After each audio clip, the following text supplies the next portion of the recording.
नमस्कार, राजकुमार सिंह, कवि अभिनेता। भोजपुरी फिल्म गंगा तेरी मैली हो गई का हुआ मुहूर्त। फिल्म डायरेक्टर मुरली लालवानी का ये सालों का सपना पूरा हुआ। उन्होंने बहुत पहले से सोच रखा था कि राम तेरी गंगा मैली जैसी फिल्म बनाएंगे और उन्हें ये टाइटल मिली, गंगा तेरी मैली हो गई।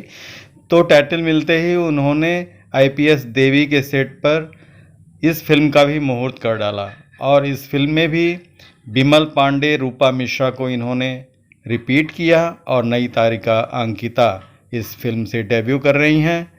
फिल्म का नाम, टाइटल और कलाकारों को देखकर लगता है कि ये बहुत ही अच्छी फिल्म बनेगी, बहुत ही अच्छी कहानी है। मुरली लालवानी का ये ड्रीम प्रोजेक्ट है और मुरली लालवानी ने कई फिल्में बनाई है, तो ये भी अच्छी फिल्म बनाएंगे। कलाकार भी अच्छे दिख रहे हैं।